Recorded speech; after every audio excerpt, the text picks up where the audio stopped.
Welcome to the Outer Realm with Michelle Desrochers and Amelia Pisano. Airing live on the United Public Radio Network, 105.3 FM in New Orleans.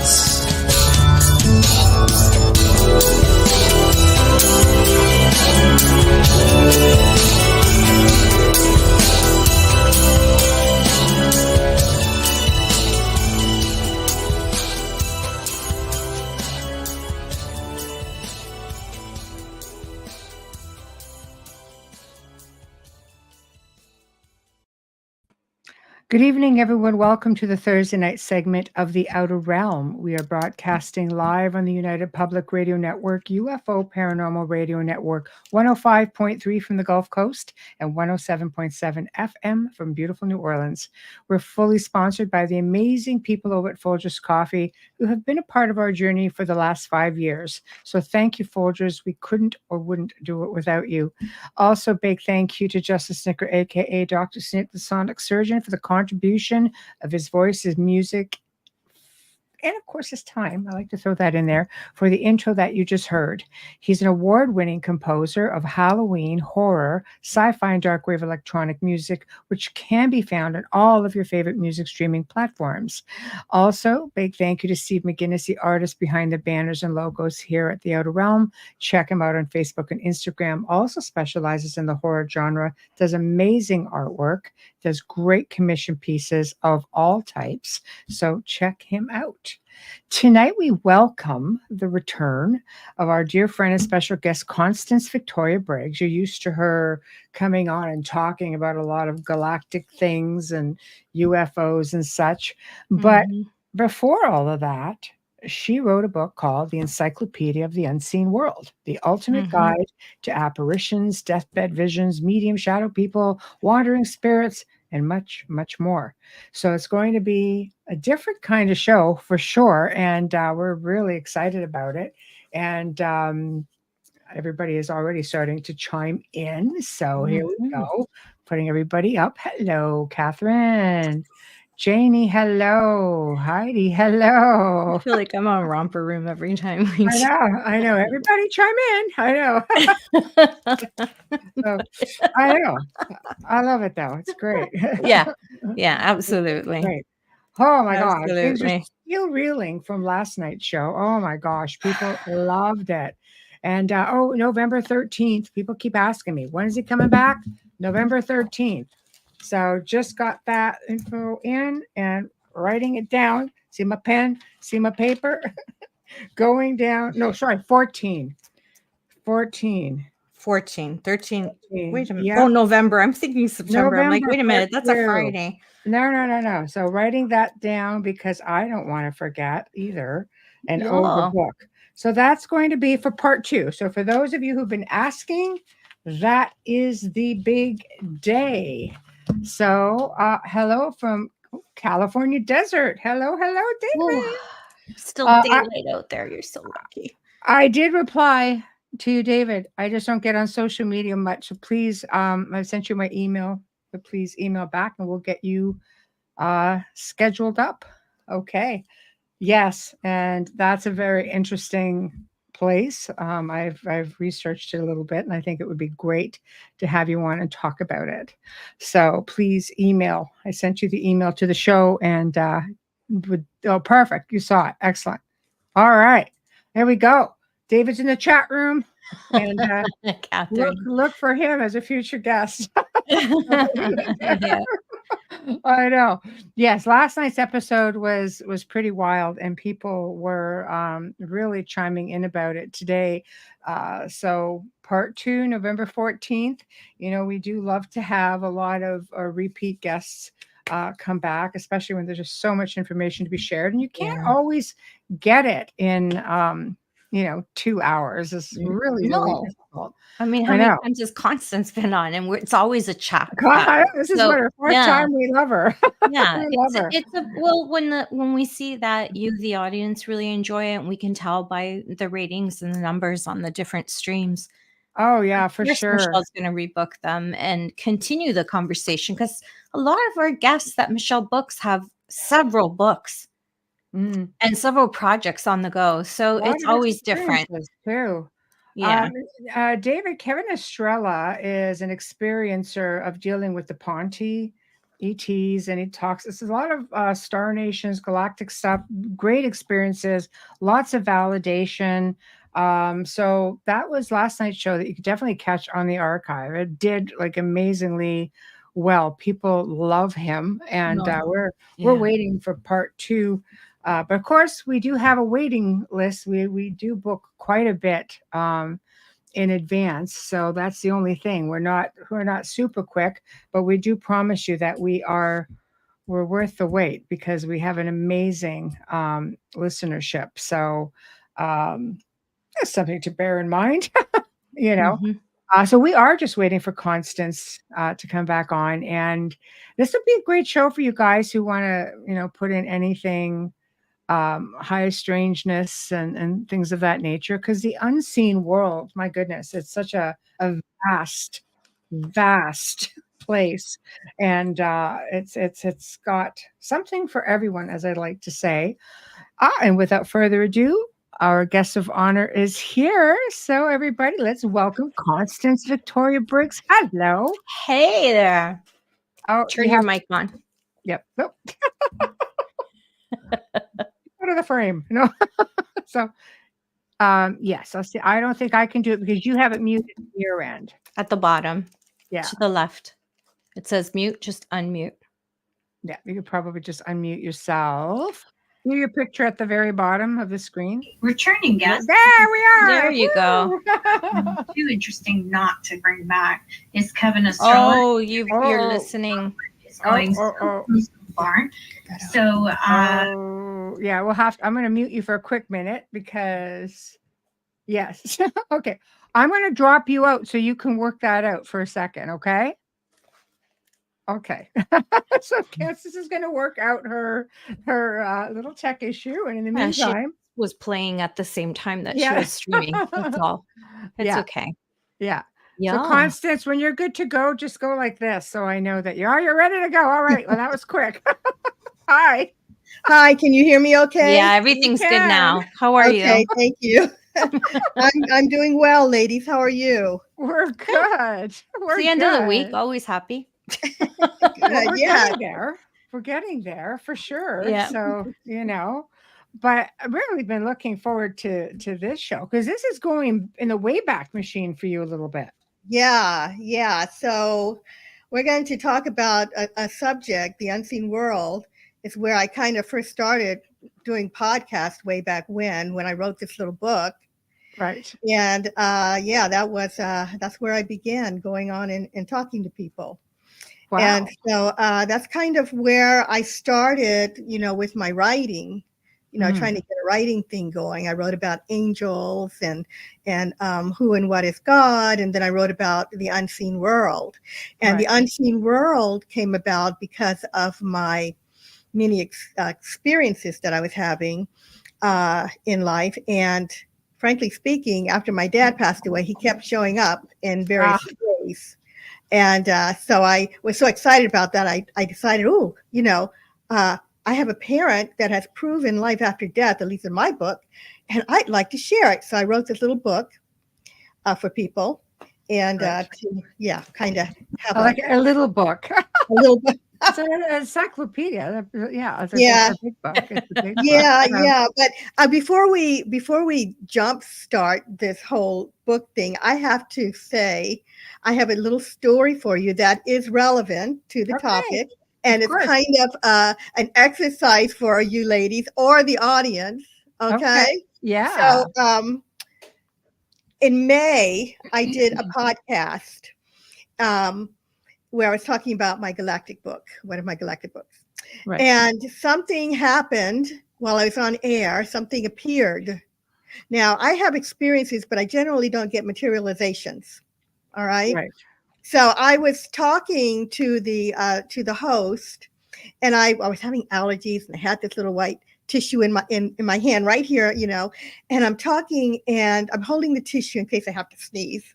And I was squeezing it, and something white popped up, materialized, just like this little white. I want to say orb, but I don't like using orb because it's too general. It was white, was round, and it almost looked like a cauliflower. Oh. And I was little cauliflower, about this big. In my mind, it was this big. Now on the film, it looked a little smaller, but I guess that's because of the camera. I think film, because it's kind of old-fashioned term, but on the video, anyway. Right. So, so I'm talking to him, and this happens, and I'm seeing it, but it's registering, but it's not registering. I thought, what the heck did I do with the tissue? Oh, to make it pop up, because I'm concentrating. They were hard questions. All right. But then I didn't see it leave. I just saw the thing happen, and then behind me I felt something fluttering behind me, and then it clicked. Yeah, I saw something, and now it's back here, like that. Boom. And it felt like it was not only fluttering, but it expanded. I could feel it grow, like it was touching my back. And you can see me on the video going, like, what the heck is going on, right? Right. And I knew something was going on. And I'm trying to answer Brett's, the host's questions. Right. So then, all of a sudden, I see something fly. I see this thing fly that way. And it was larger than when I had seen it to my left, and it was going out. So I'm sitting right here in a hallway, and off to my right is an office with a balcony door, and it flew out, and I couldn't follow it because I'm trying to talk to him, but then I knew something had happened, right? That's what's going on. Never saw it again, but we did get it on video. Right. And so when you look at the video, you can see it looks smaller on the camera. In fact, it looks like it was like more like this size, and it looked like this, like almost like an insect flying around. I didn't know that it came to the front. I didn't notice it because I was focused. Came around here, and apparently it went behind me, made a fluttering thing, went left, and then up, over, and right. But at some point you can see it fly past again, and it was larger. So you had a visitor. And you have to slow down the video to see all of this, but you can see it. Lots of people have seen it. So if anyone tonight sees something behind me, let me know. Let me know, because I haven't been doing, gosh, I don't know if I've done any shows since May, because it's been a crazy summer. So I'm like, you guys let me know if you see anything, right? Yeah. Yes. Oh, absolutely. It has happened. It does happen when you're on screen. I've had people message me and say, oh, we saw something like a shadow behind you, or we've seen, orbs behind you, which orbs get kind of funky. So that's why I like when you say that, it had a different form and that it was the way it was moving around, because you can have pet dander and moisture be an orb, technically speaking, from a scientific point of view, right? But when they start doing these erratic things and start bopping about, and you can substantiate it with something else behind you, then you know that you're having a genuine experience, which is nice. What was it? I told my son, I said, I felt like I was being probed, and oh my God, I shouldn't have said that to him. Don't say that to your kid. Right. He's not so excited about that as I am. No, exactly. Yeah. Hi, Howie. Howie, hi. I'm tipping my hat. I don't see him anymore on Facebook. I don't know what happened to him. Yeah. I'm tipping my hat. Yes. I love wearing hats. Just saying. Oh, yeah. Howie's around. He definitely makes his rounds. So we always love to see him here. It wouldn't be a Thursday without him. Yeah. But we love him. So you've had amazing. I think this is something a lot of people can relate to, is having maybe visitations from loved ones. And I think it comes down to not recognizing the signs, I think that you have to be, let's see if I can call up my notes here for you ladies. I think you have to be open, first of all, to receiving the messages. Our loved ones. That's for you. I'm sorry. I'm getting messages from Howie. That's from it. Howie. Yeah. Yeah. Howie. Okay.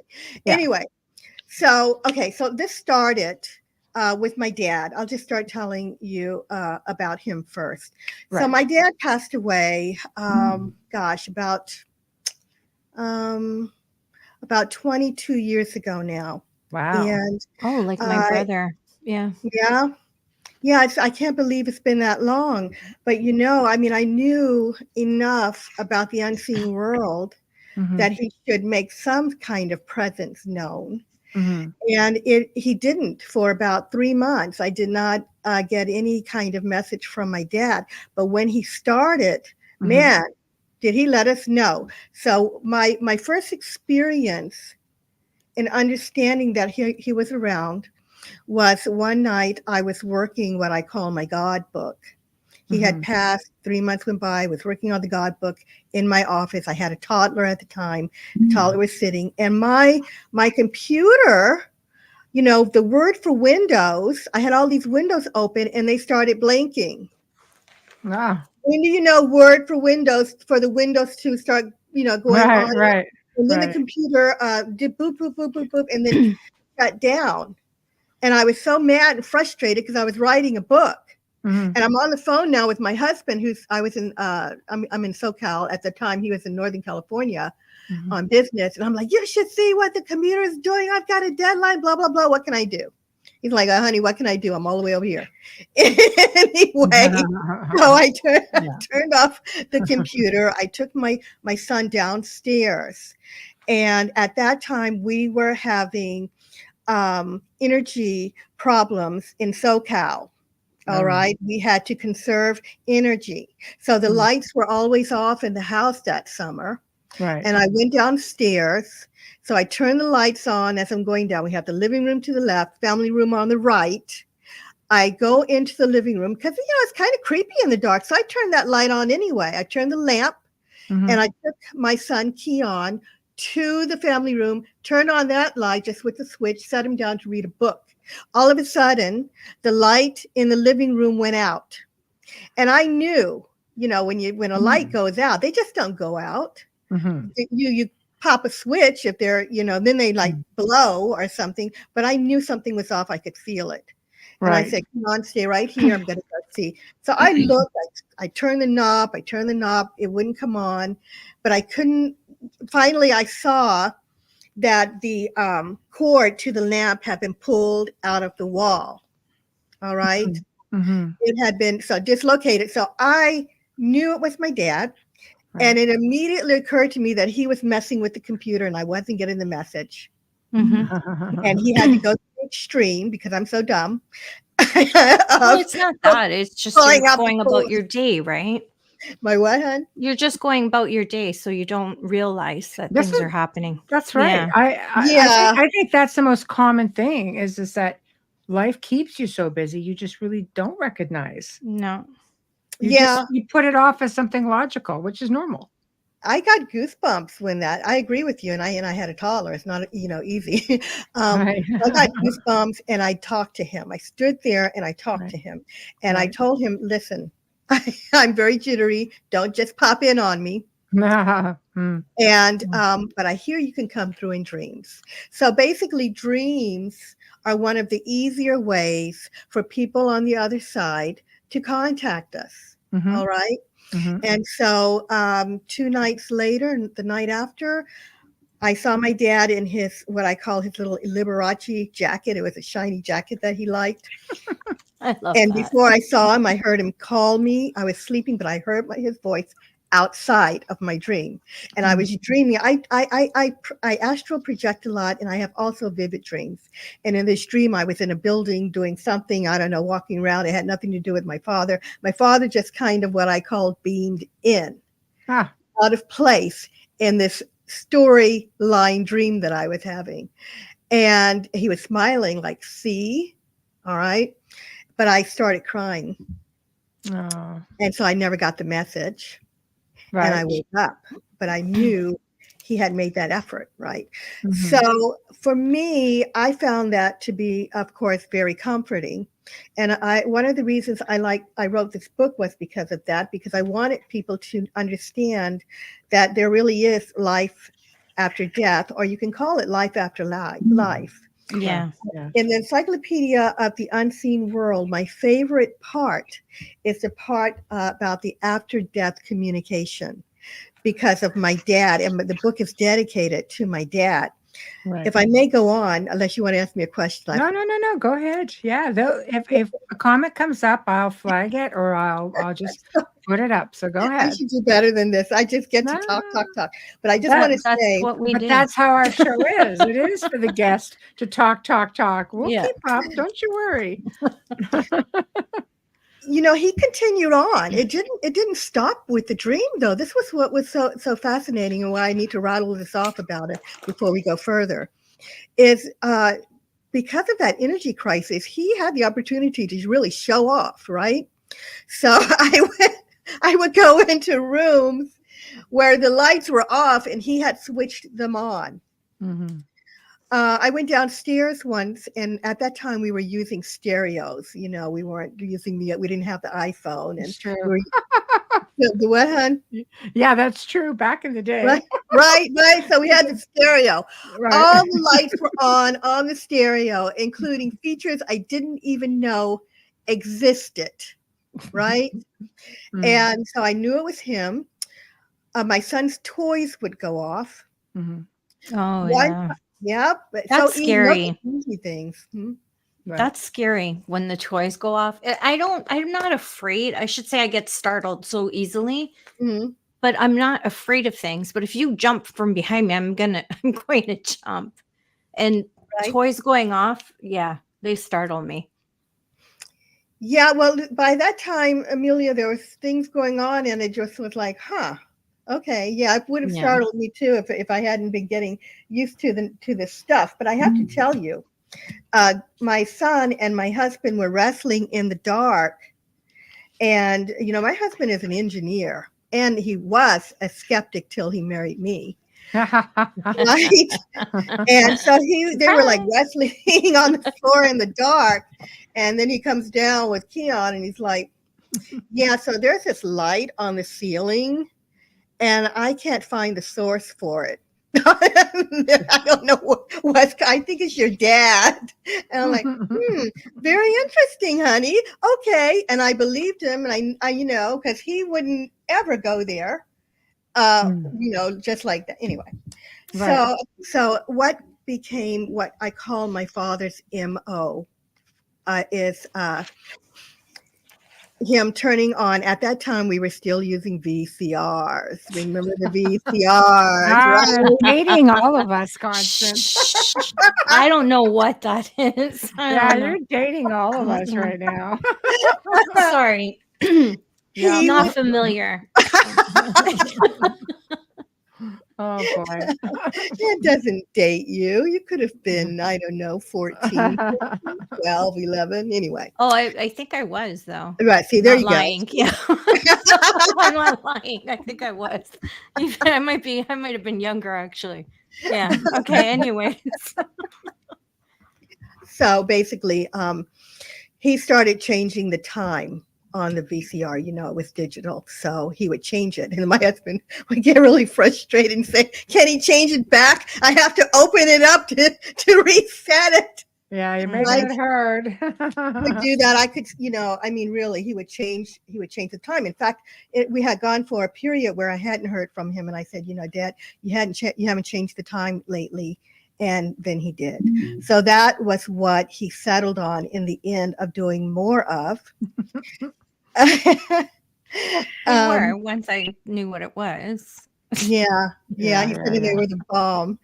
So, but on a sadder note, that's kind of, interesting, and we're laughing, but on a sadder note, when my sister was passing away, I woke up and the time on it, let's see, was it the VCR or the digital clock by then? I think it was the VCR. Anyway, the time on it was changed 3 hours ahead. And I woke up and I had to look again, because there was no reason it should have been 3 hours ahead, and I hadn't heard from Dad in a long time. And then I found out that my sister was passing away. Mm. And I flew to North Carolina to help take care of her. And then while I was there, my husband contacted me and said that it looked like the time was kind of spinning. The time on the VCR kept changing and changing until she passed away. Wow. And it stopped. Wow. Electronics, I think, is just one of the easiest thing that they can manipulate, because they go back to being energy, and energy can definitely manipulate energy, like easily, like lights and cameras and so on, clocks, radios, any of that. I think it's amazing that it's something that they could do so easily. And but it's also one of those things that we can shrug off so easily as well. If we're not used to what do I look for? We tend to always lean to the logical side of everything. But I like this comment because this happens a lot, not so much with horsefly. I said his younger brother passed and came back as a horsefly. Sometimes it's birds as well, and horseflies are representatives of, the deceased, spirituality, all of that. So I'm sorry. No, go ahead. I've also heard about butterflies too. Butterflies as well. Another one. Yeah, I don't know if the wings represent, moving around or flying away or anything. But I agree about the electronics. That is one of, as you said, the easiest ways that they can communicate with us. I've had, Dad do something really strange with the television once too. It was like I was watching something and then the screen went black and some digital, I don't know, codes or something came up across the screen, and it was almost like I was looking inside the television. And I know that it was, meant for me, and I know that that was him at that time. But another thing that he did was, they communicate with us, of course, telepathically, from my understanding, and they will give you visions. I had a vision from him where everywhere I looked, and I didn't really see it out. I saw it inner.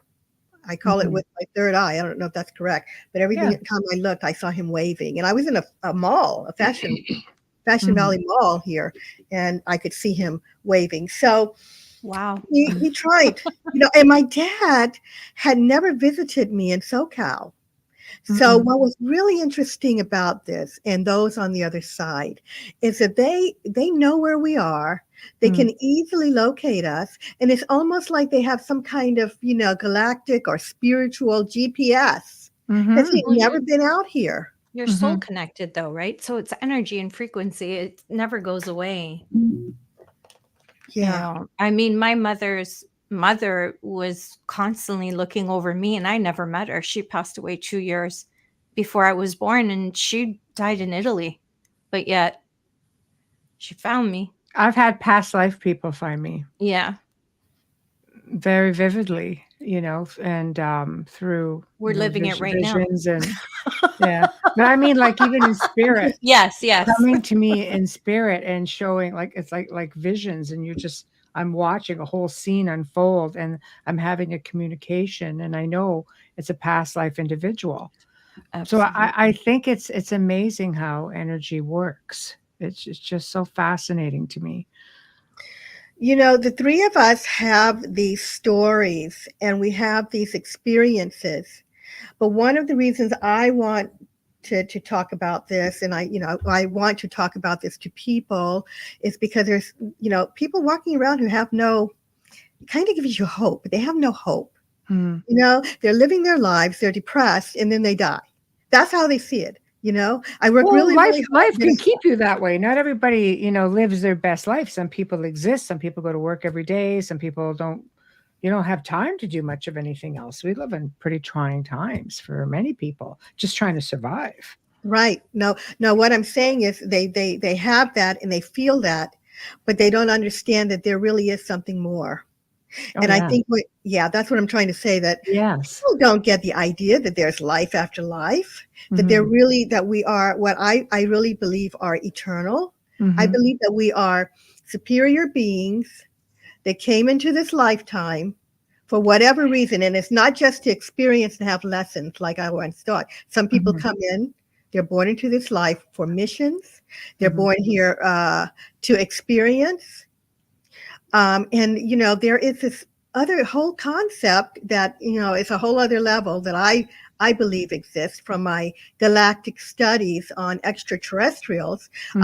I understand from my research that there are ET beings, souls that are ET beings that come in, and then after they leave this life, return to their home world, and then return to, you know, the higher realms. So Well, that's there is that theory that we can reincarnate on any planet. We're not limited to here. It's a vast place. You know, you can go to so many different dimensions and such. So that would make complete sense.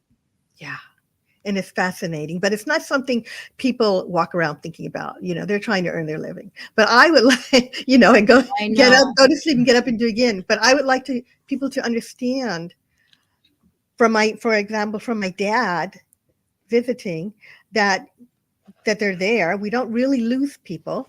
And it's not so scary. You know, they hear about, Hollywood has ruined it for a lot of people, you know, but you got to understand that when they're talking about some of the stuff in Hollywood, you know, they're trying to earn money and they're trying to make it scarier and scarier because people like to be afraid, right? But it's not. It's not. Your loved ones are there. They're trying to make contact with you. They may do anything from knocking a pot off the counter to turning over their pictures, you know, sitting to, you know, maneuvering the computer.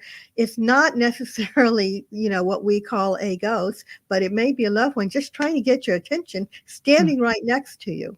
It's funny if I may, that some of their personality traits follow them.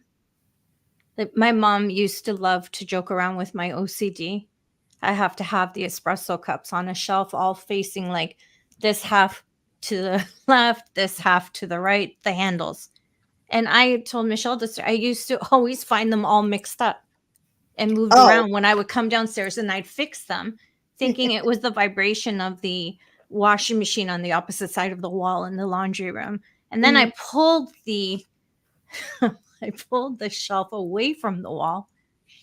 And again, it was happening again and again. And finally I'm just like, Ma, I get it. You're here. Please stop with the cups.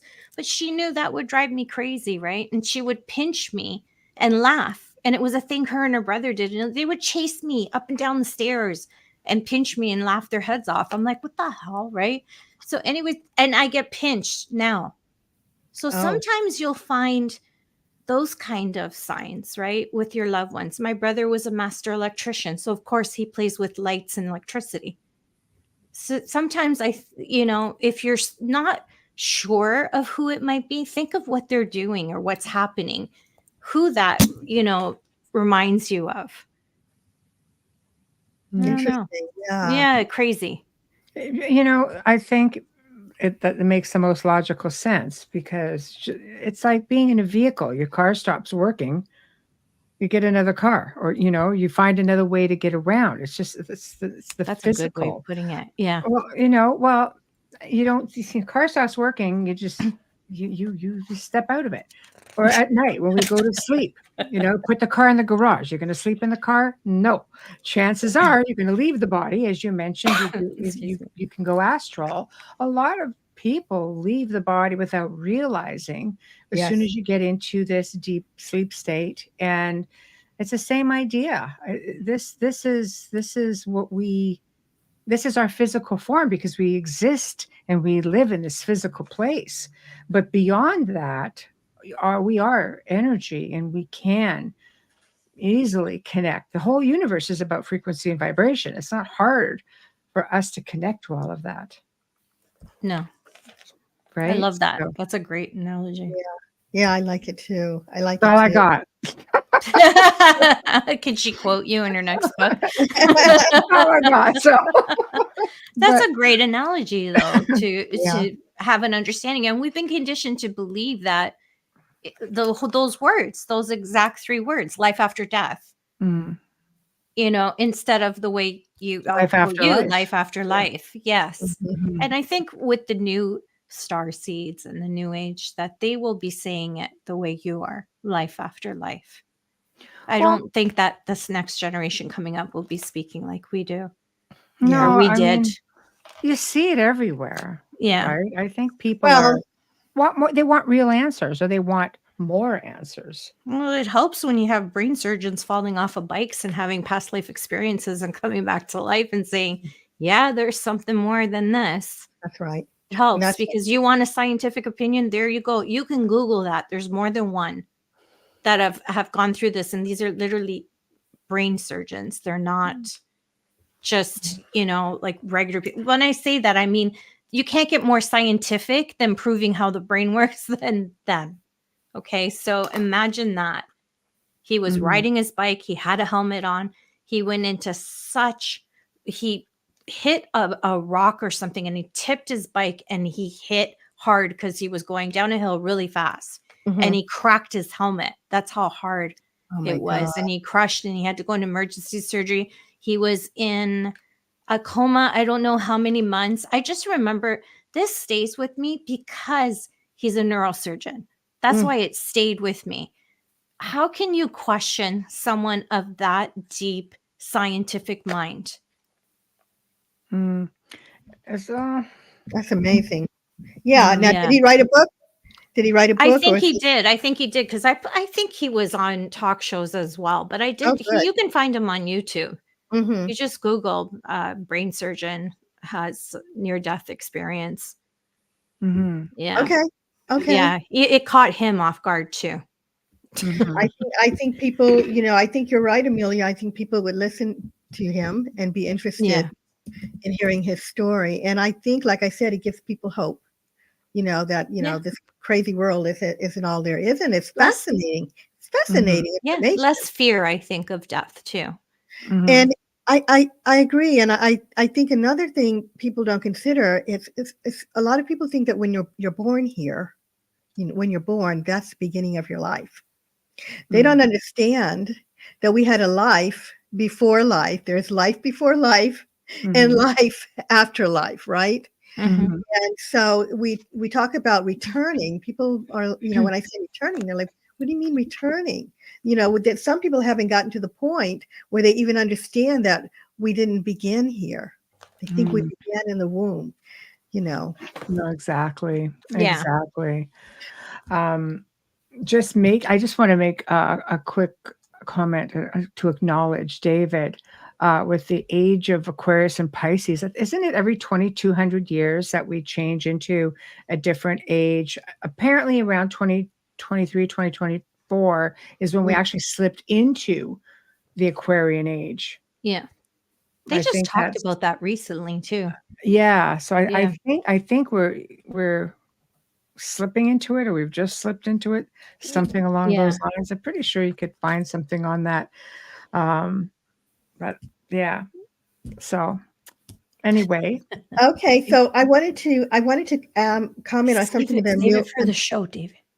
Yeah, I've just put up comments. I saw it that time. Yeah. Okay. Go ahead. Stage is yours. No. I just wanted to say, while it's on my mind, something Amelia had said, because my mom passed away in 2019. All right. I'm so sorry. And I've been having interesting experiences in the house since that time too.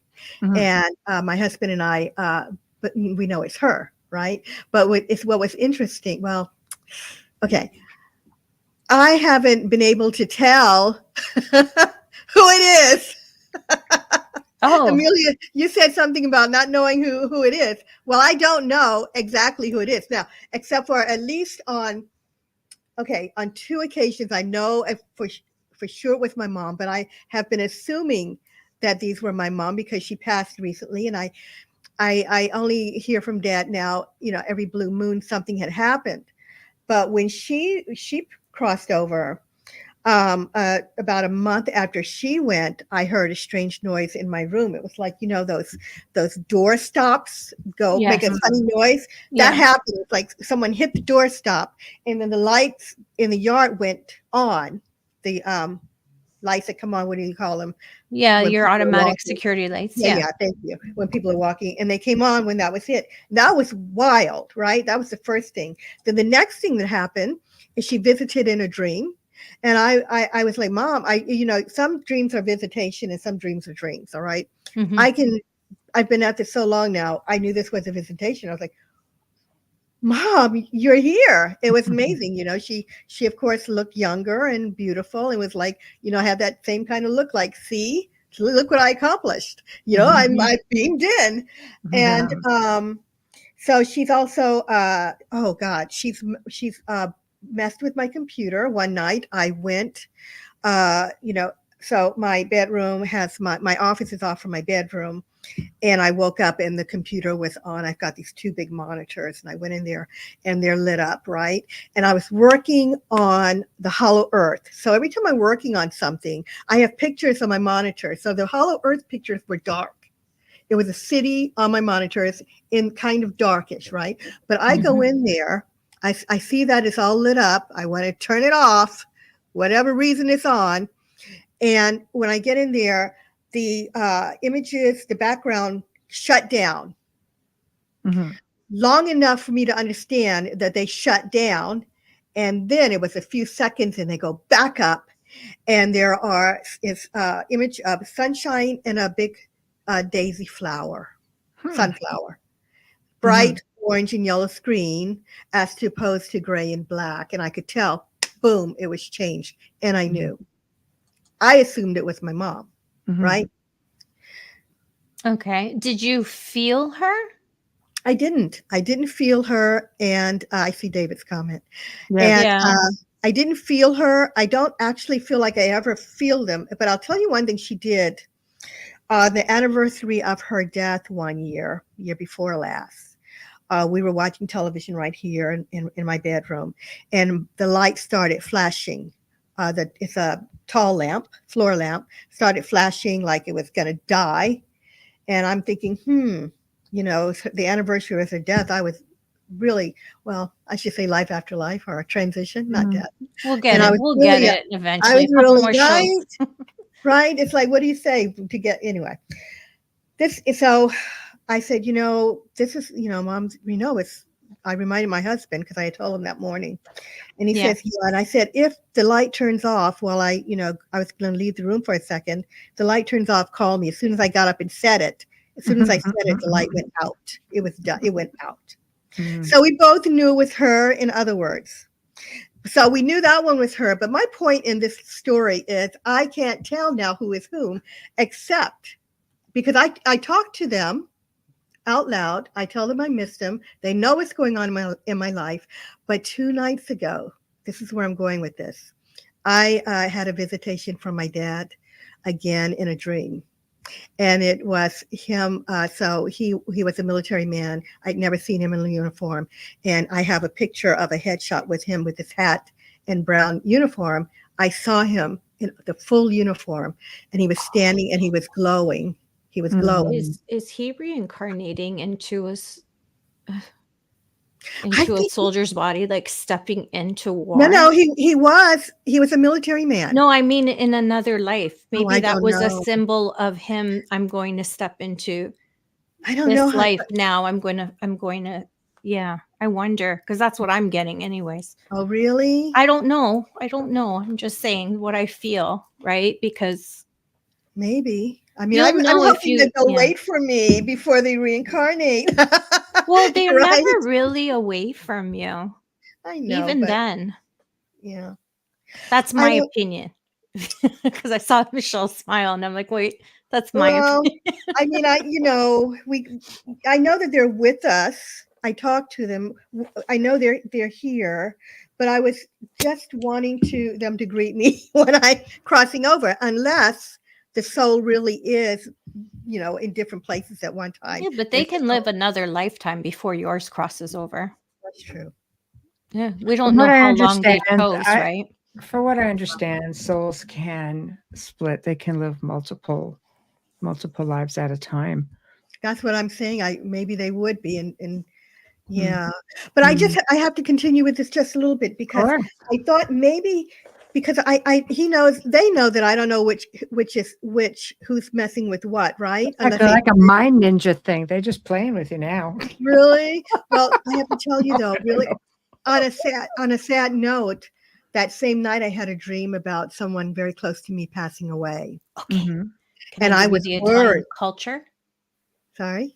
No, you finish your story and then I'll give you what my mother told me about that. Okay. I was worried that it was connected. Was he appearing to let me know it was him moving the electronics the other day? Or was he there because this person is going to pass away and he was just trying to let me know? That's what I don't know about afterlife communication. I couldn't pick up what the whole thing meant. Did the person pass? Not yet. Okay. Is the person ill? When you're dreaming of death, No. it usually means it's not always a death, it's a rebirth. It's the end of something else and the birth of something new when you dream of death. Now, it's different if you're having a premonition. I don't know. Yeah. I've dreamed of losing this person before. This in the Italian culture, my mother said, if you dream of someone's death and you see them in a casket where you're attending their funeral, you've extended their life. And I only heard of that because right before my dad retired, I was so afraid of him not being able to enjoy his retirement. Mm-hmm. And I just kept dreaming that he was in a casket. Instead, he lived to be 90 and my mom passed away a year later. Oh, I'm sorry. So, thank you. I mean, that was a long time. It was 28 years ago. But yeah, so she said that to me. And there was two, I don't know if they're old wives' tales or what it is or the culture. There was two things she said. If you dream about death, you've extended their life. But that's if you attend their funeral. When you're dreaming about death, and Michelle said, it's often the end of something, just like in tarot, right? And it's a cycle. Yeah. And she would say another thing that my mom and my aunt always said, if you dream of someone who passed away and they're asking you to go with them, don't. In your dream, don't go with them. If they say, sounds like a bad horror movie. Yeah, it is. I'm like, oh my God, like really? This is why I didn't follow through with this stuff for a long time. Yeah, talk about talk about living in fear over, but it's the culture. It's the old wives' tales. I don't know if there's any truth to them. I'm just, sharing the culture with you. Very interesting. Stories. Yeah. I don't know if they're similar in other cultures. Well, sometimes, I think that the stories come about because someone has had some experience. Mm-hmm. Yeah. With it. Like, for example, in my family, it was my grandmother passed away when my mother was 5 years old. She had 7 kids, and that's awful. Thank you. It was bad, but my grandfather, he's no longer here, but he said he would see her in a dream riding a horse, looking back, and every time he saw her in that dream riding the horse, looking back, someone passed. Well, there you go. That's his symbolism. Right. Yeah. So that's why I said maybe someone had the experience, and that's, where the story, came from. So, yeah, I can tell you that when I've dreamt of people who have passed away, my dream is very vivid, like lucid dreaming. And I can remember the conversation, and there's a lot of emotion in it. Like I wake up going, like I'm crying, like I've been, especially, someone close to me. And my father would always say to me, if I said to him, I dreamt last night, and he's like, oh God, don't tell me, because he knew. And those were very vivid, very lucid, very clear. You didn't even question it, the whole conversation. Wow. Yeah. Very interesting. It was crazy. I asked for it to stop, and it did, because it was too much for a long time. But yes, of course. Yeah. Yes, of course. Hi, Ellen. Oversouls exists in different lifetimes, in different places and times and incarnations, sometimes all at once. Yes. Yes, I do. I fully understand what you're talking about. Yeah. I had an experience with my dad before he died when I was a kid, and this was really interesting. At this show tonight, I wanted to cover some terms, and I think that the right term for this would be bilocation, because obviously he hadn't passed away. I was a child, so I was sitting in my living room on the floor with my brother, my sister, my mother was on the couch, and we were watching TV. My dad was working, and we could always hear when he was coming, because he would come into the driveway and you could hear the gravel cracking, right? So I looked up, I was watching TV and I looked up and he was standing at the kitchen door, but he hadn't come home. But I didn't know he didn't come home. I didn't understand it. I thought I had missed the signal of the car, right? So he's standing there and he's looking and he's smiling. And I said, "Hi, Daddy." And my mother said, "Oh, Constance, stop being silly. You know your daddy isn't home." And then I looked at her and I looked at him, and he turned around and he walked back out the back of the kitchen and out of the porch and was gone. That creepy. What was that? That's creepy. So, right? Wow. True story. And it happened to my brother years later. We were in even a separate house that we moved into. I was the older child. I was 14 at the time. My brother's 7 years behind me. And he too said something to Dad, who wasn't there. And I just looked at him and said, "Don't worry. It happened to me too." Right. And he just looked at me like, "What the heck?" I mean, people leave the body all the time. There's nothing in the rule book that says it has to be at night when you're asleep. Yeah, I think he was somewhere sleep, and he left and he came home. Right. That's what I think. That's very, very possible. It's just At this point in life. I didn't know it then. Right. So, No, I imagine researching for this book, you had a few awakening moments. yeah, very interesting stuff. So I wanted to share some of the, since we're still on this topic, Michelle and Amelia, other ways that people on the other side might try to contact us, and I'll just try to run through them, I guess. Of course, go ahead. Yeah.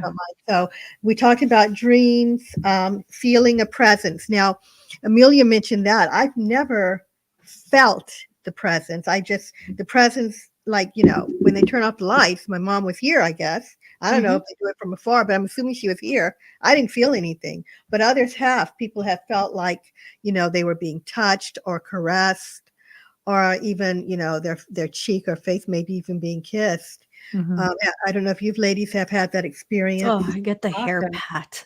Often. Yeah. The hair pat. I had it when you were talking at the beginning of the show, and I went like this because it's like itchy, but I know it's my dad, or like that kind of, it's something that he would have done, where he would just stroke my hair and I feel it. But because it's up, it's even more irritating, right? Oh, yeah. It looks beautiful, by the way. Oh, thanks. I can't see. I look like a black blob on my screen. So I can't see anything, but thank you. Oh, she's so pretty. Oh, so are you. Like, we're just three beautiful women on the show, right? Terrible. Oh, well, thank you. Oh my gosh.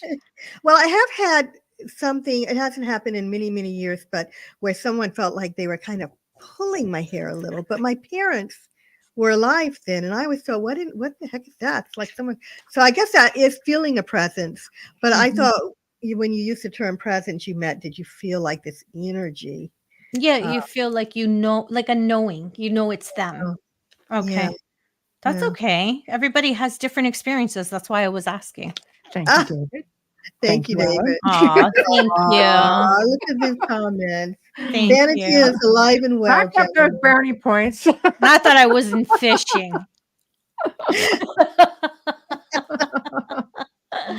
There you go. Yep. Jamie Ashburn says, "Hi, Jeannie." Go ahead.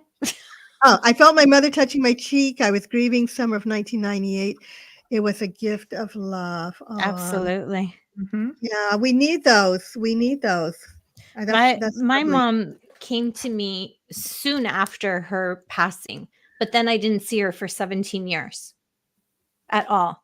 I was expecting when my mom passed away. I was 27 years old, and I lost that child a few months later. But my mom, I fell asleep on the couch because I couldn't get through it. Like it was just, anyways, you know what it's like when you lose a parent.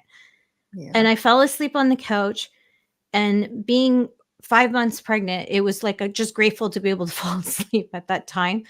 And I was shaken awake, and I'm looking for my husband, but I'm by myself in the living room with a blanket. And I was shaken awake, and I look up, and there's this mist floating at the ceiling, just hovering. It looked like a little delicate cloud, but it was swirling, and I just knew. And I said, thank you. And I cried, of course, but I said, thank you. I must have cried myself to sleep because the lights were on in the living room too. But it was the same day. It was hours after she passed, probably about 12 hours. Yeah. Oh, Yeah. I'm sorry. Yeah. I was happy, but then I didn't see her for 17 years. Nothing. For 17, I mean, silence, unless I was so busy, like Michelle says, that you don't even realize. So I Yeah. don't know. Well, time is different for them than it is for us. For us, for you, it was 17 years. They're, over there doing whatever. It's nothing. Yeah. Fast too. Yeah. Yeah. Mhm. Another sign that they give us is apports. I haven't had that happen to me, but I know others that have when they're. Oh, I have had it from my mom. That one time. Oh, I almost forgot a very important story. Yeah. So basically, this is when they make something, materialize for you. Mhm. You might recognize. Maybe you'll find a rose that, Mhm. they know you love roses or pennies, or, in one person's case, story I heard, a daughter had been in a car accident and she loved angels, and they had raced out to the crash, and they found her, she had crossed over. When they came home, they found a cookie made in Oh, the shape of an angel that wasn't there when they left. Right. oh, that is so beautiful. Right? I hope they kept it. I don't know, but it was very interesting. I've never heard that. That is beautiful. Yeah. But okay, so my mom, was on the East Coast, and I was there. My brother was there. She had crossed over, and we were cleaning out her things, and we were staying in her apartment while we were taking care of her, her belongings and all of this. And we would go to dinner at a restaurant, my brother and I, and we were very sad, of course. And so that one evening, we went to this restaurant, and I went to the ladies' room. And I went into the ladies' room, the ladies' stall, right? And so I went in, turned around, locked the door. Went in, locked the door for whatever reason, turned around, and there was a note on the back of the toilet. And it said, the soul is forever and eternal, with a smiley face. Mhm. Wow. Smiley face was the way my mother used to draw them. There are different ways to make a smiley face. Yeah, you would recognize it. Right. Yeah. Wow, And that is I was awesome. so in shock. I mean, it didn't even occur to me for a while. It wasn't immediate that this occurred to me. It was like I picked it up and took it to my brother, and I knew, but I didn't know. I mean, you can't really, Mhm. even though the information, and I really hadn't been talking about this in a long time. I had even forgotten the word apport. I guess this falls under it. But yeah, it was there, and I do believe it was a message from her. Mhm. You never know how they can reach out to you. Huh. My grandfather used to leave things on my PVR. I'd come in and I'd say, okay, who put the show on there? If it was something I was supposed to see, and everybody would be like, we don't know. So then I would ask, did you put that there? And he goes, now you Very get smart it. man. Okay, well, thank you, Grandpa. Yeah, I get it now. Thank you very much for that. Yeah. But it sent me there was a whole series of events that set me on a complete journey into one of our family's very rich lineages, and he instrumented it all 30 years after he passed. Oh, wow. So there's no time. Yeah, that's really amazing. Right down to leaving things on my PVR. Yeah. Love it. I've had friends who were mediums who would just randomly message and say, your grandfather's being a pain in the arse. And I'd be like, what's the Very up and down? communicative. Yeah. And he would Get a lot of practice. He had things he just wanted me to say, and apparently I don't listen, but I have a very busy life and I'm always very busy. And so I just started putting things together, and it was interesting. So the easiest way is because I would record things on a personal video recorder. It's just like a hard drive, David, for your television. He's just asking what a PVR is. So like a VCR, only a PVR. Yeah. And so I would just come home and I would just find things there that historically had to do with my lineage. He was guiding you. Wow. Everybody knows I'm a history fiend and I research everything, and I know quite a bit. And, though you just throw things up there and it would get my attention.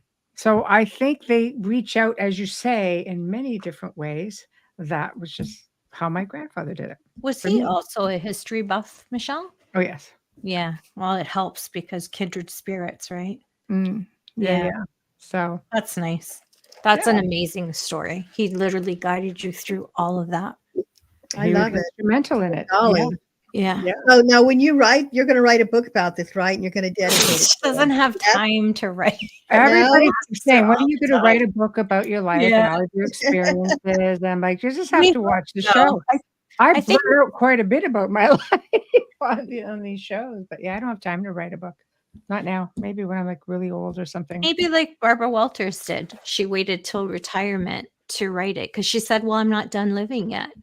Oh. And then it was like 700 pages, this small print and this big because I have it. And I read it cover to cover. Yeah. She put all her transcripts from her shows in there and her interviews with Castro, her interviews with everybody. No kidding. Manson, they're all in there. Yeah. See? It's a small print, just but watch The Outer Realm. I'll give you whatever you want.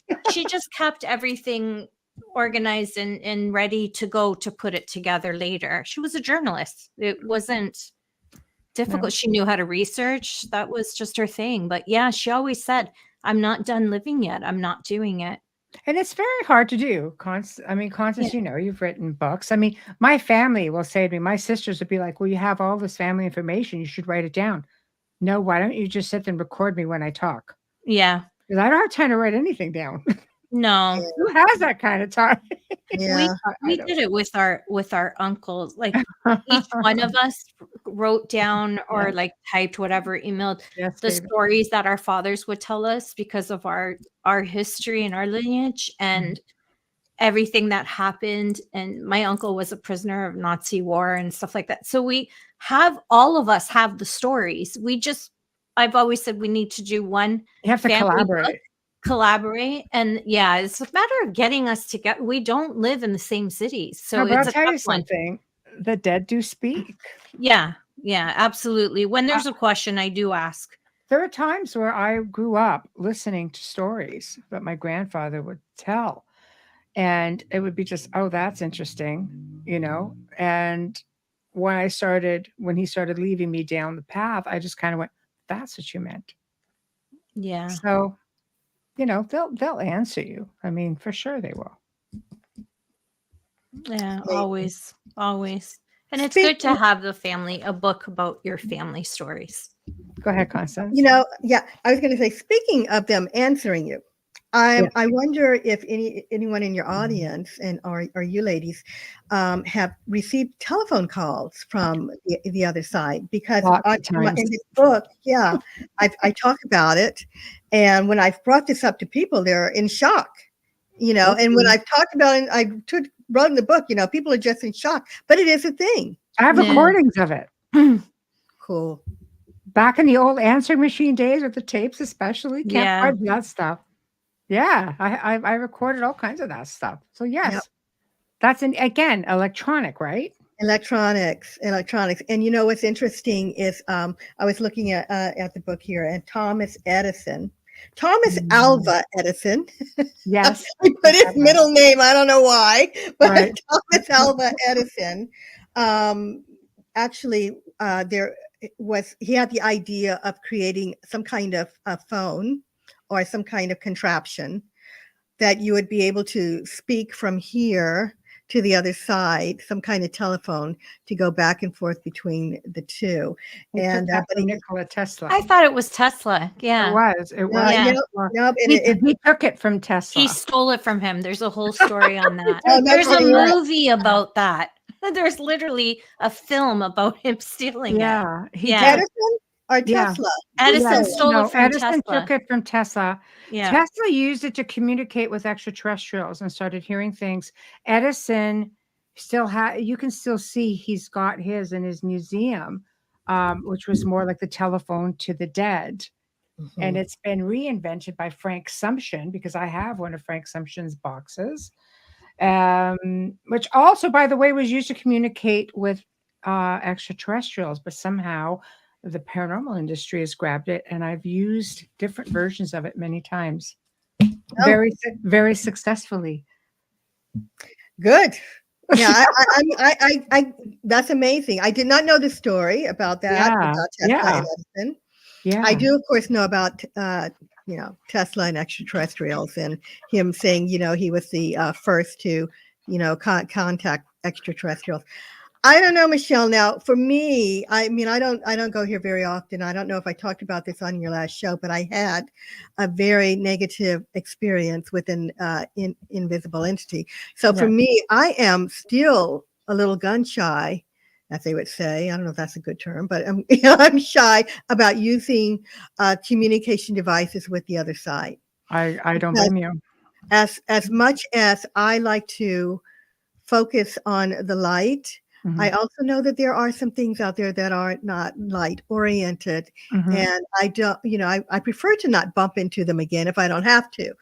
So, I mean, are we protected? Yes, we're protected. I believe that I got better in with this situation by calling on angels, and it did go away, but I haven't let myself open up that part.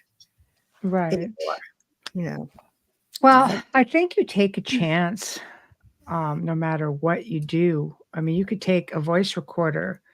I think it's intention of inviting the communication more than anything, whether it's a voice recorder, Ouija board, whether they call them spirit boxes now, the telephone to the dead sort of thing.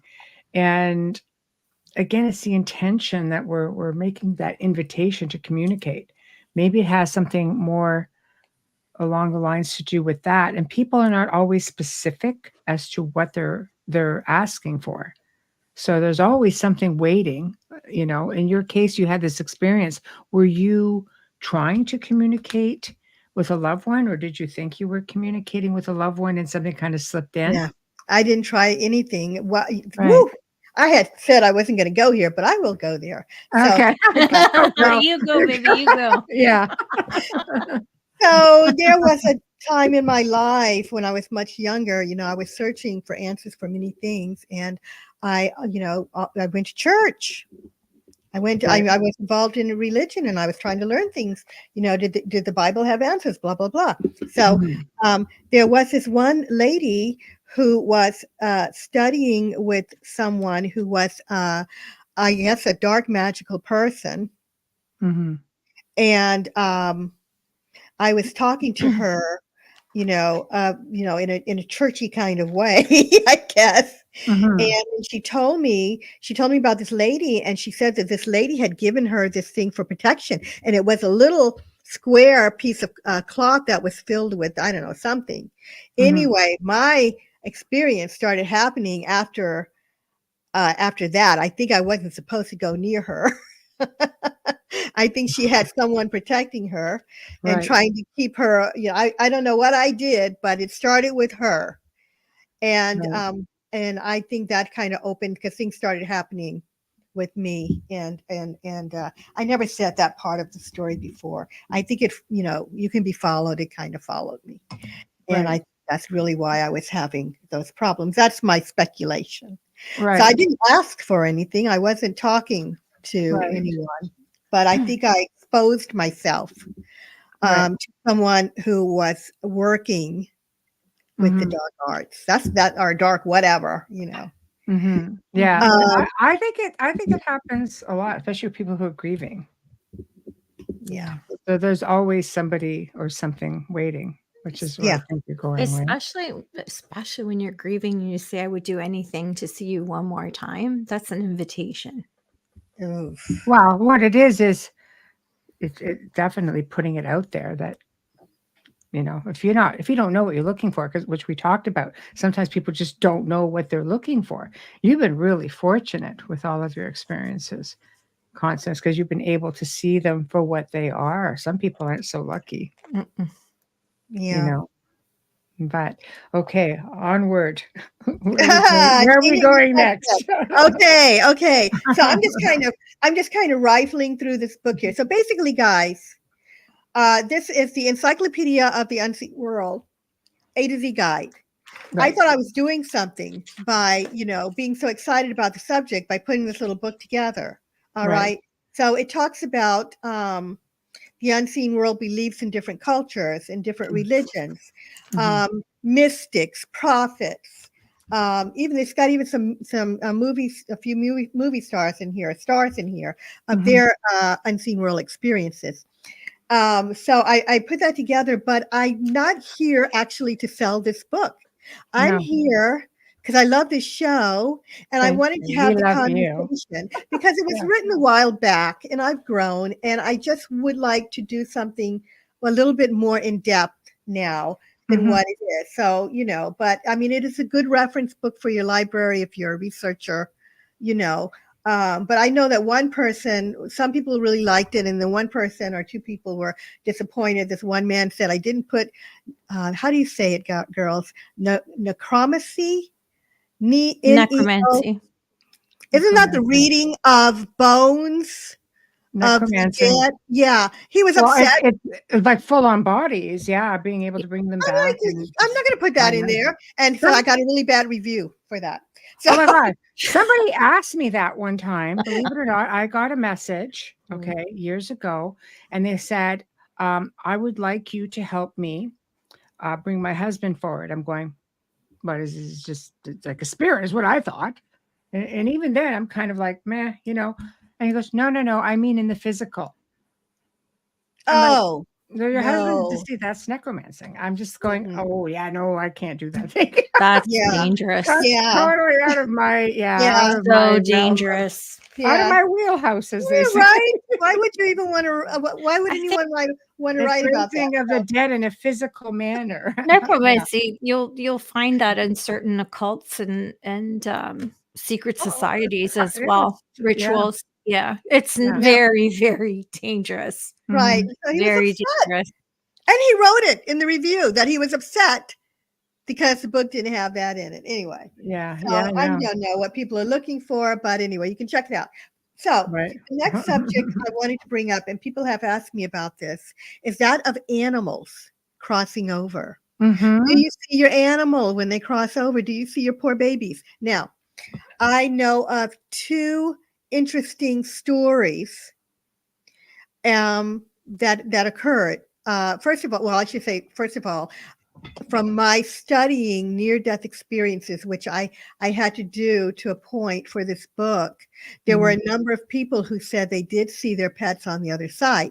One lady, her name is Jan Price. I forget the name of her book, but she said that her dog had met her on the other side and was able to, show her around. Right. I love that. That was interesting. Sylvia Brown wrote a whole book on animals. Yeah, I know, but the book was great and I loved her. But anyway, some of her books were great. I believe, anyways, you go ahead. It doesn't matter. No, it doesn't matter. No, go ahead, honestly. I loved her. I believed her. But she wrote this book on animals crossing over. And I do think that it helped people who were grieving over their pets. Yeah. And, that you could see them, that they are there, and that they too are alive and well, basically. She also wrote The Two Marys. The what, hon? The Two Marys. She also wrote that. A book called The Two Marys. I didn't see The Two Mary. I don't know that one. Yeah, about Virgin Mary and Mary of Magdalene. Oh. Okay. Yeah. Yeah. There's a lot of information out there, and I think you have so many different perspectives. It's hard to narrow down which one is are we dealing with just so many different perceptions? What's the real bit of knowledge? I think in the field of high strangeness, when we talk about the unseen world, that is like a supernatural thing. It's so hard to pinpoint exactly what you can take seriously or not. And I know, because I've been in that field for 20 years. There are days I'm just like, you learn new things all the time, because that's what the whole thing is about, is the continuity of the research. Yeah, just the trying to put together pieces of a puzzle that's why it's supernatural. You may never have all the pieces of the puzzle, but just the fact that you don't get something concrete means you could just keep searching. Right. So it makes it so fascinating. Yeah. You learn So, other things along the way. I wanted to tell you the two animal situations. So I had two different friends whose animals had passed away. Right. And one of them was a cat, and Bob. I knew Bob. Bob was very amazing. And so Bob passed away, and my friend who owned the cat was one day working in her garden outside, and she kept hearing a cat meowing. And she was looking around, thinking there was a stray cat or somebody's cat nearby. She couldn't find the cat. So she went back and did her work and just kind of blew it off until that night she went to bed, and she woke up the next morning and Bob was on the foot of her bed. Okay. Wow. And then she knew it was Bob that was trying to communicate with her, and then he faded away. Aww. Did he have gray in him? Yeah, I love that. Did he have gray coloring? He was black. But did he have any gray hair in his black? Oh, I don't remember him. I don't remember if he had color underneath or not. I just see Bob as black, and maybe he had some white somewhere. Still around her.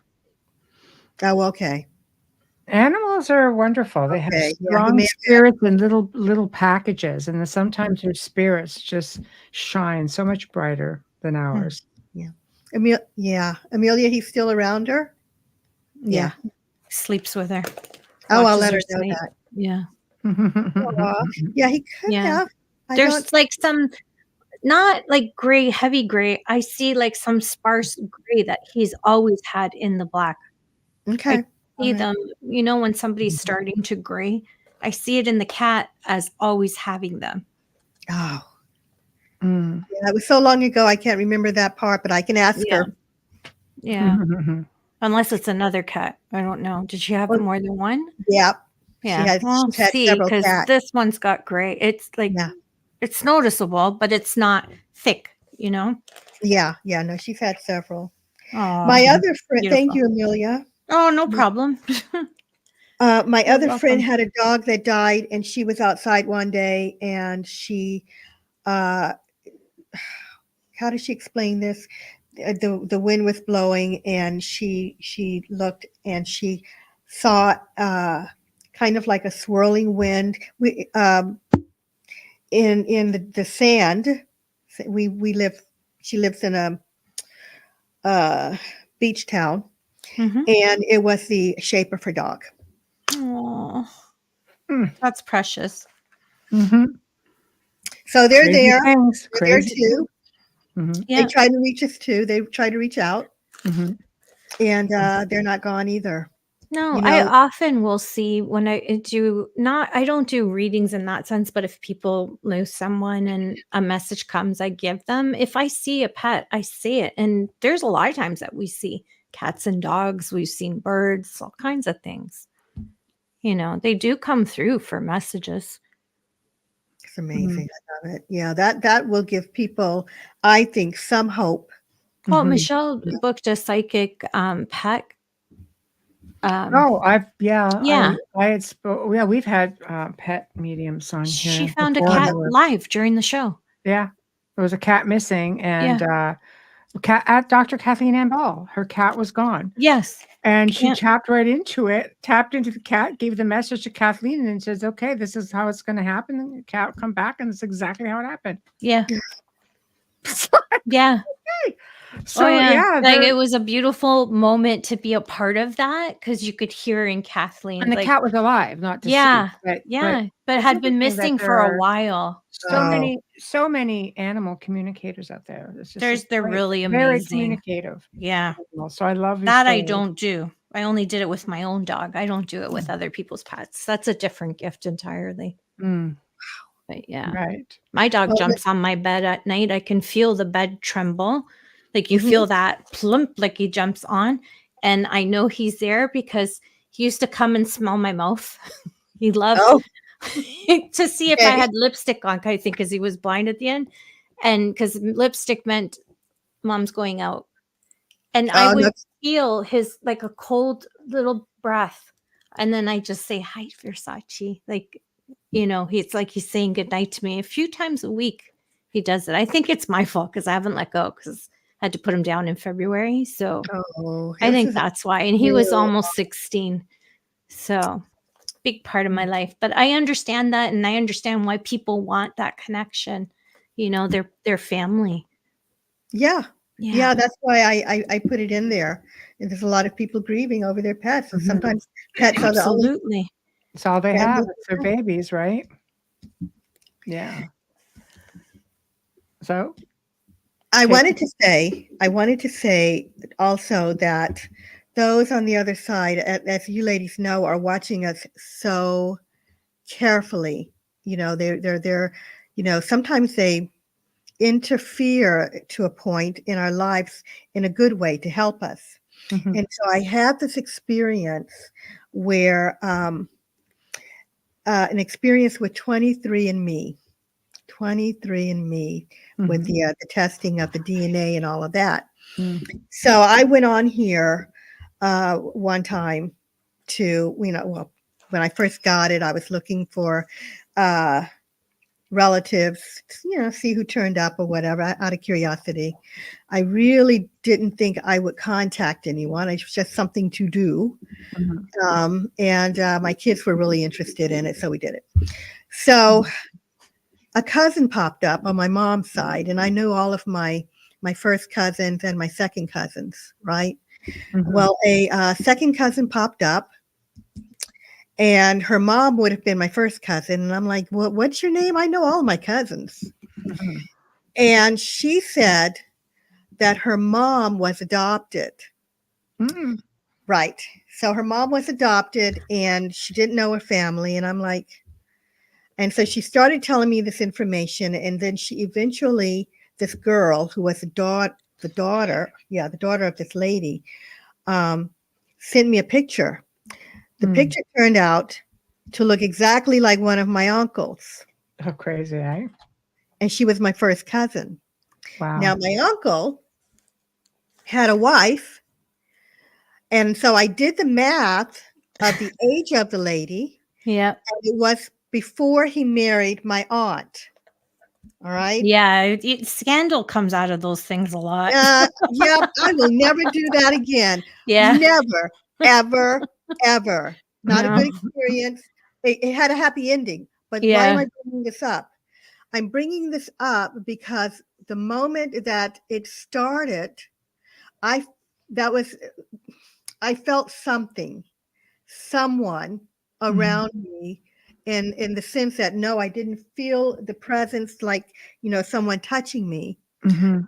I felt ill because I was beginning to be sick and feeling ill. Mhm. Someone was trying to reach me, and they were trying to get me to contact Mhm. not my uncle who had passed away, but my cousin, his son, who was also, and She was trying to bring you all together, and she right, was being pushy about it.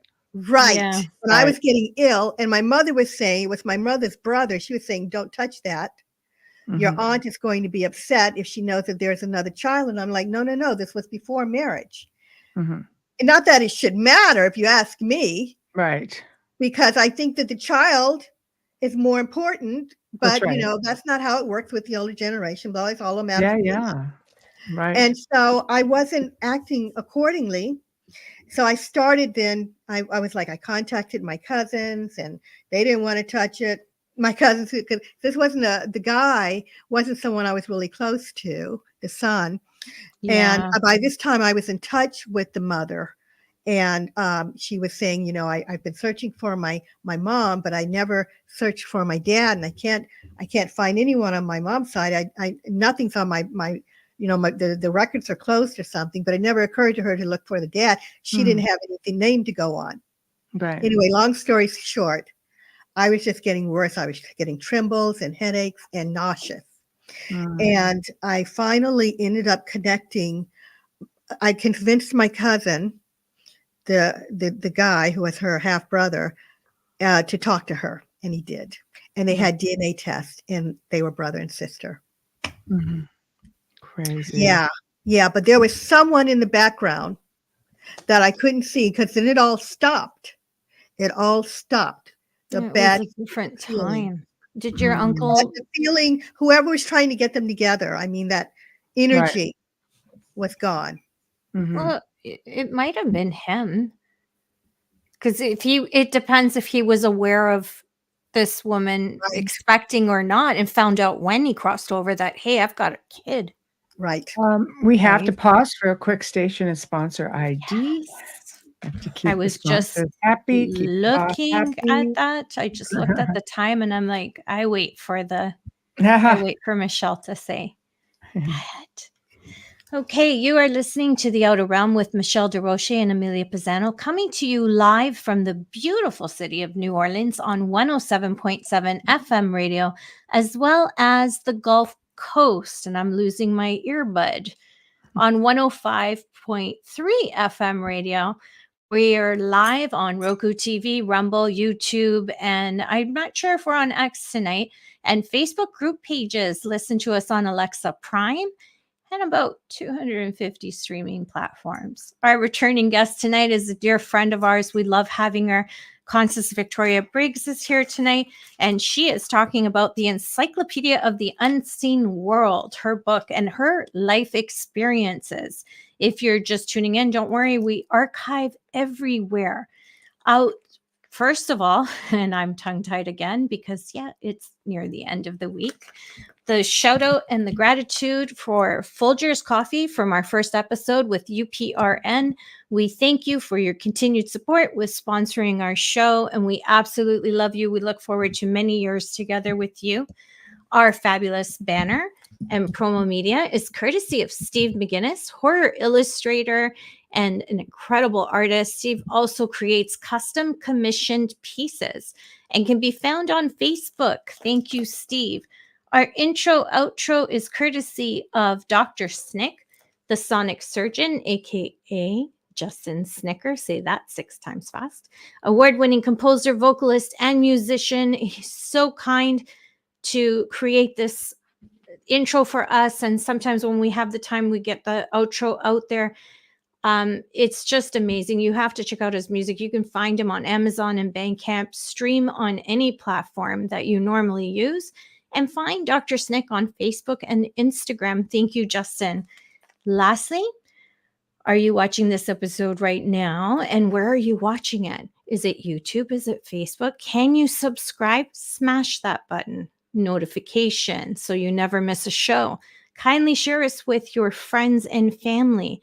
And help us grow on social media so we can continue bringing you the best in their fields just for you. Thank you. There we go. Okay. Folgers. Yes, Folgers is our sponsor. One of our sponsors. Yes. Yes, Wayne is a Okay. tea-tater. Right. That's what he said. I'm a tea-tater. I like tea once in a while. I never used to till I met him, and now I drink it more. Hey, your microphone is off, Constance. Sorry about that. That's okay. okay. All right, so let's continue on. Where do we go from here? So I wanted to say that it's the unseen world isn't just about the life after death and crossing over. We have the unseen world is vast. There are a lot of things going on in our world that we can't see because we are limited in these avatars as to how much we can see. So anyway, I first understood that there were things in our world that were unseen through a mystic by the name of William Blake. He was a visionary who lived from 1757 to 1827, and his writings and his art taught me something. You know, most people aren't interested in mystics and visionaries going back that far, but it just always occurs to me that it says from childhood, William Blake was able to see inside the spiritual world. He reportedly saw angels, famous people, and prophets. As early as the age of 7, Blake habitually saw a white-bearded spiritual person he thought was God peering in through his window. Oh, Right. white bearded person. Right. Oh. I know, right? And afterward, for the rest of his life, he continued to see spiritual people and beings that were unseen to others, which tells me, he had a gift, and that there are not just those that cross over, but I believe that there are others existing here on Earth that we can't see. But this is what really got me. He reported seeing a tree filled with angels and angels walking amid haymakers in the morning, whatever that is. A tree filled with angels. That always stuck with me. I don't think angels are sitting in trees. Right. So that was a different time. He didn't have maybe the words to say what he was seeing exactly, right? Because an angel, even if it was a person that looked like an angel, they wouldn't fit in a tree. I'm wondering if he was seeing what we might call elementals. Or maybe fairies. Yeah, that's a good point. Yeah. They're there. They exist. I had a girlfriend, I don't know if I mentioned this on the show once before, who saw one. She was home and she was taking a nap, and she woke up and she said there was this little guy about this big, and he ran across the room and he went through the screen. It's like like a gnome or a fairy. I was gonna say elementals. Right. Are like big energy. Well, that's how I see them.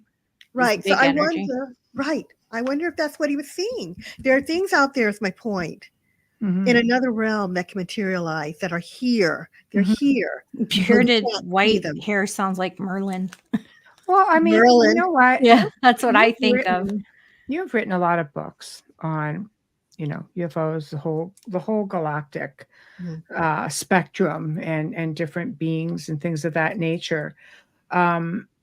We know we have a lot of, I say, ET, or maybe they're just terrestrial that live on the planet and so on. We don't really know if is that what we're seeing? ETs or terrestrials. Yeah, terrestrials, I mean, I do believe that. I hate to say extra, because we could be dealing with dimensional stuff, multidimensional stuff. We know that there are many who live on the planet, underground, in the mountain, in the water. You know what I mean? So it's so hard to narrow down what are we really seeing out there. Yes. I think there's a lot going on. And the fact that we have cameras, cameras are everywhere today. Yes. Unlike before, unlike, of course, back in ancient times, they were seeing things and they wrote about them. And, we have some of those writings. But today we have everybody has a camera in their pocket. Yes. Right. And so there are things that are being reported and recorded that have been around for, hundreds or thousands of years that we didn't know were out there. And now they're being seen and they're like, what are they? They're aliens. Not everything is an alien. Exactly. All right. And, and what does that word really mean? Well, I do believe we have, me, I believe we have extraterrestrials. I do as well, but I kind of hate the word alien. Oh, I don't use alien anymore. Yeah. I don't do it. No, and I kind of feel like it might even be offensive to the benevolent extraterrestrials. I like to call them star people these days or ETs. You have to have something to, Well, I mean, if they're terrestrial or, like I said, dimensional, it's so hard. You almost I just look at them as another race of beings because, my God, there's so many possibilities as to where they are. Ancient cultures interacted with them all the time. Sometimes they mentioned that they were their friends from the stars. Other times they were just like the Hopi from underground. From here. That's right. Yes. That's right. Yeah. I've seen pictures of two, being a researcher, you get all these stories and pictures. Yes. And so you have a broader view. So I've seen two different pictures of this little being. He just looks like kind of like a little gray, but he's green and kind of cute. Walking across the road about 3 feet, and the lady took the picture. She's just snapping the beautiful scenery. Somehow she didn't see this. Maybe it was smaller than 3 feet. Maybe it was, but she didn't see him until she looked at the picture, and she was like, "Oh, what is this? What could this be?" Well, she thinks it's an ET. And then, but my point is, I saw another one very similar in another place with someone saying kind of the same thing. I don't believe that these things flew in ships at two different places. I believe they were already here. Yes. Now, either they're coming out or they've already been here and, they were already here, but we didn't have the cameras to take pictures. If you look at people's experiences, people have been talking about odd things for years. Yes. All right. Now, there are these beings that I've kind of been following. They're not in the unseen world because they are everywhere. And I've been seeing images of them all over the place, but I think they've always been here, but they're just coming out. But some people think when they see them that they're an extraterrestrial. But I know that there are stories from ancient times mentioning this. I would guess you have to call it kind of a cryptid, but they're out there. And for some reason, maybe they were underground. They're coming out and they're being seen. That's another show. Oh, we could do that because, yes, there are many. There are many stories about that, things like that. The whole like inner earth is a whole thing that we could. Yep. One of my favorite subjects. Yes. Yeah, me too. I really, really dig that because it's just so much bigger than we think. There's things going on, ladies, all over the planet. Yes. Some unseen, some seen. There are things in the galaxy, some seen, most unseen. If you ask me, I don't know if we're being shielded or unknown. what's going on. But yes, I mean, we're seeing. I have to get into the UFOs a minute. Of course, Go ahead. They're unseen beings. UFOs, right? We're seeing UFOs all over the planet. We've got pictures and video coming in. There's so many, I can't watch them all.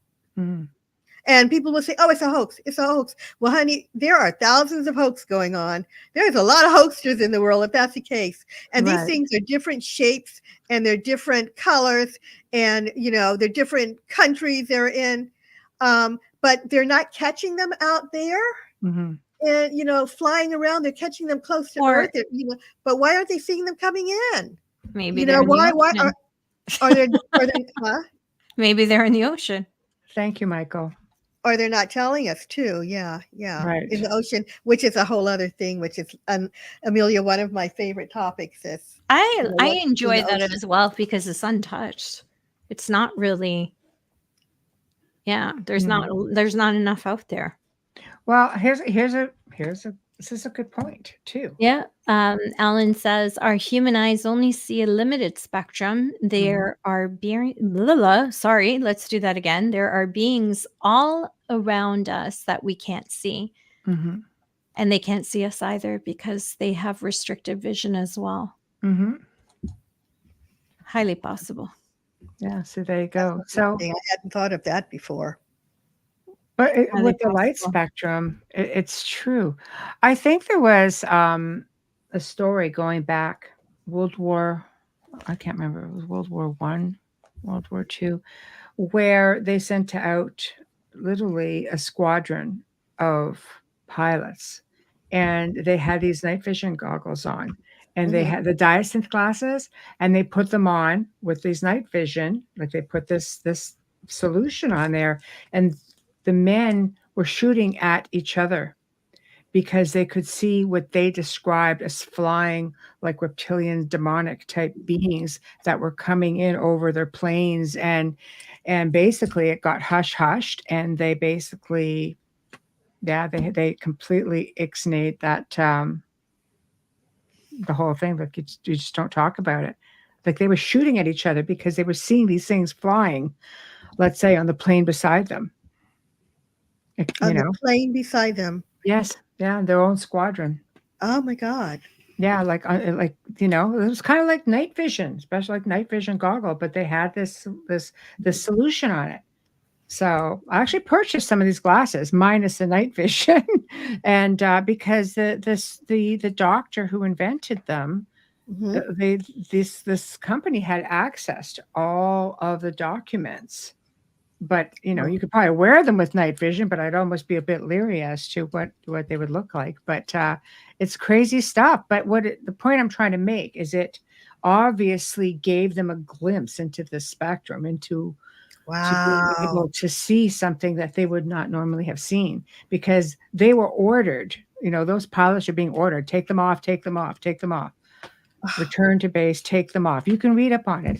I would love to. Yes, okay. I'll try to find you a video on it. Yeah, it's crazy. It was crazy. So it's just like, there's stuff out there, man. Oh yeah, There's a lot of stuff out there. You see the oh my gosh, the film. What's it called? The Devil. Oh boy, I just completely went over. But anyways, you see the military that this police officer, who is a real person and is on my Facebook page, the story references his life experience with evil and demonics, and they were wearing those goggles when they went into the caves and seeing things. And when you said on off, that's what they were doing, because it was freaking them out. And that's a different story altogether. Because, the one that I watched a documentary on, just a short one, was the squadron. But, I mean, it was a military thing, so it doesn't surprise me. And it was only a certain type of goggle that was being used. They're numbered, and I guess it was like the certain old style series, something or other. Driving me crazy. Yeah, it's crazy. Yeah. No, it's driving me crazy that I can't remember the name, and I just commented on a post too yesterday. The glasses are cool. They are cool, and they're still out there. They're not.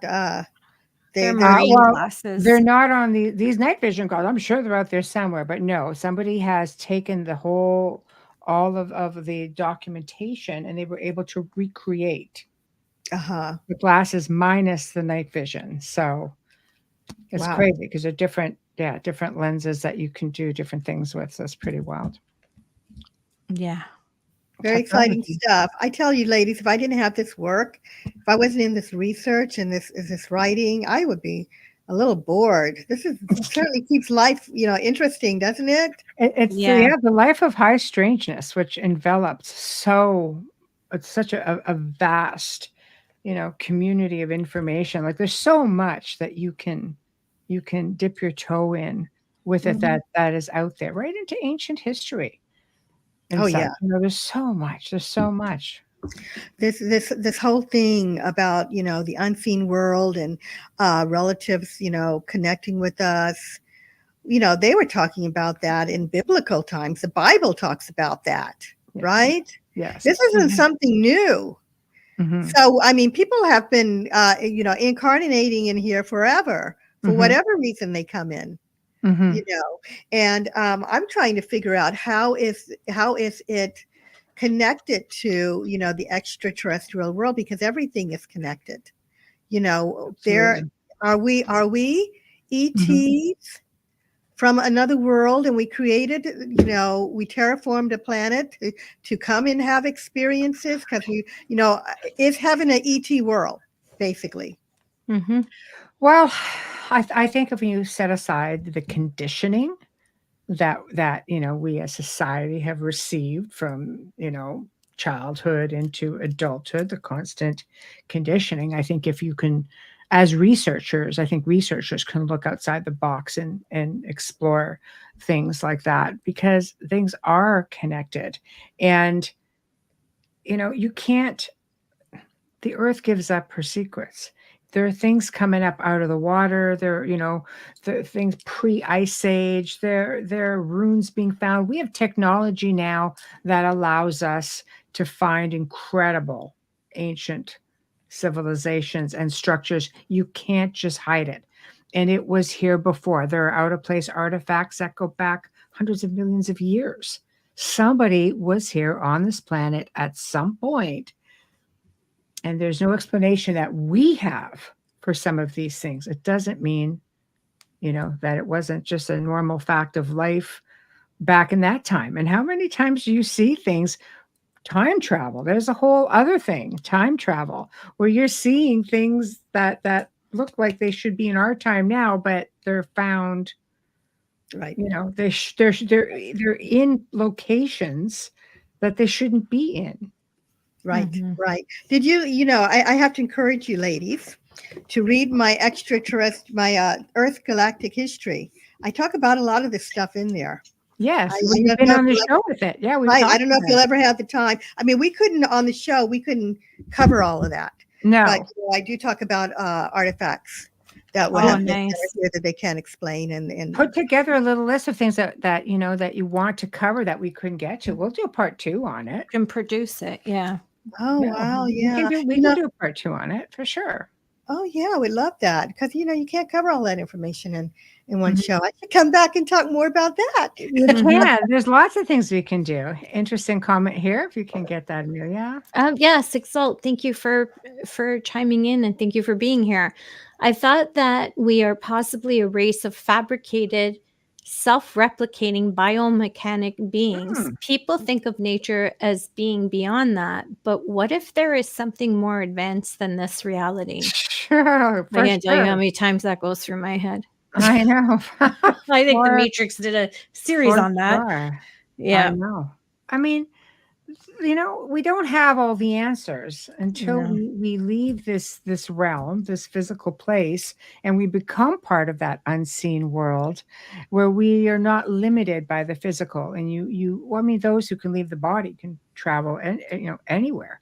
But I think on a different scope of becoming part of that, like I said, unseen world, and you are made privy to a lot more that goes beyond our physical mind here.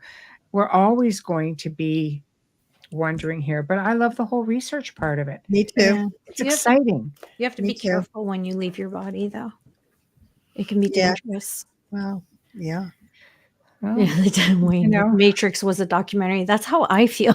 It is. Oh yeah, it was. I feel that way. And I did a whole show just on the Matrix. Yeah, I think that's the only film that I've watched. It's based on a lot of different cultures. Like Buddhism is a big one.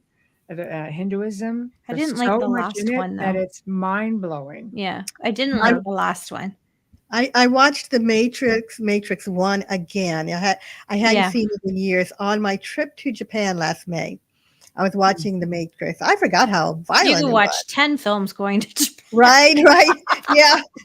You could watch the whole series going to Japan. I was like, gotta watch the Matrix, the red pill, the blue pill. Like, I need to see this again. But I thought it was so violent, but also so telling and interesting. I think a lot of times when people are writing some of this stuff, they're channeling and they don't even know it. they're getting some kind of influence. That red pill and blue pill scenario is really what some of us are doing. We're going down that rabbit hole. Especially in this day and age. We're looking at going, So, yeah. But you know what? We're at the top of the hour, and it's just been so much fun. We just love Always. having you on. It's Thank like you. a kindred spirit, and we Oh just yeah. sort of go all over the place and talk about everything. And I love it. I love the whole conversation feel of it. And Thank I you. love I your do too. stories. Yeah. I'm glad. Your We stories adore are you. amazing. Yeah. I adore you too. Yeah. Thank Well, you. this was Thank like you for having me on. I'd love to come again. Maybe we should do Galactic history too. Sure. Yeah. And I sent you on Messenger the story. I finally found it, Deliver Us from Evil. And Okay. it's Ralph Sarchi's story. Okay. But I sent it to you so you can see it. And it's about the Marines that go in and what they bring back. Well, I will get right on that. Thank you. Yeah, the film's pretty cool. Okay. It was a good show. Yeah. It was Advil are really, blue and really good. Tylenol are red. Coincidence? Hmm. They're blue? Oh, okay. Mine are clear. So I'm screwed. Because I have the gel caps. I will be in touch, Constance. I will be in touch. Okay. Yeah, I didn't quite get that, Amelia, but okay. It's okay. It All right. was nothing important. It was Thank you Wayne for and I. joining us. Okay. All right, Thank ladies. you. Thank you for having me on. Take Thank good you care. so much. See you soon. Bye. Love you. Love you. Bye. Good night. Good night. Well, guys, it was a great show. And of course, we have come to the end of this show. And again, new faces in the chat room tonight. And again, pleasure, guys. You guys are awesome. You guys make it that much more fun. Just saying. Yeah, we couldn't be doing this long without you. No, you guys make it that much more fun. So next week on Wednesday, we're going to be welcoming for the very first time Gail and Mel Willis from Lucky Paranormal. And we don't do a whole lot of paranormal stuff per se, but they are going to be putting on the very first Lake Superior Paranormal Convention. And yeah, I know. And they're going to be talking about all kinds of haunted tales and cryptid stuff from northeastern Ontario, Canada, which has a lot of stuff up there. I know because I've been. Superior's got a lot of stuff up there. Superior's got a lot of bones. Yeah. So it's going to be very, very interesting. Thursday, we welcome back our very, very dear friend and special guest, Michael Carter. Many of you guys will know him from Ancient Aliens, and he's done all kinds of great stuff. He's a frequent flyer here on the show. Yeah. He's been on several times. We just love him. And it's going to be a really laid back, sort of open mic type of evening, because we're going to be talking about a lot of current events in things that his research, which can range anywhere from the world of UFOs and disclosure to UFOs and religion, to there's all kinds of information surfacing out there. And he basically thought it would be a lot of fun to come on with us and just go through it all. And as you know, he's an amazing talker. He's got phenomenal stories to tell. He's done great research, and we're really looking forward to it. So remember, guys, go check out the archive for the shows. Will be up on Roku, hopefully within the week. Hopefully, if our Grand Poobah has gets on it. And I know. And big thank you to Constance Victoria Briggs for joining us tonight. She's just always so delightful. Thank you to Folgers Coffee for sponsoring us tonight and every night. Justin Snicker and Steve McGinnis, thank you. And I hope you all have a terrific weekend. I hope you all stay safe, because we'd love to see you all here next week. Yeah, that's right. You heard us. Next week. Okay. So good night. Have a terrific weekend, everyone.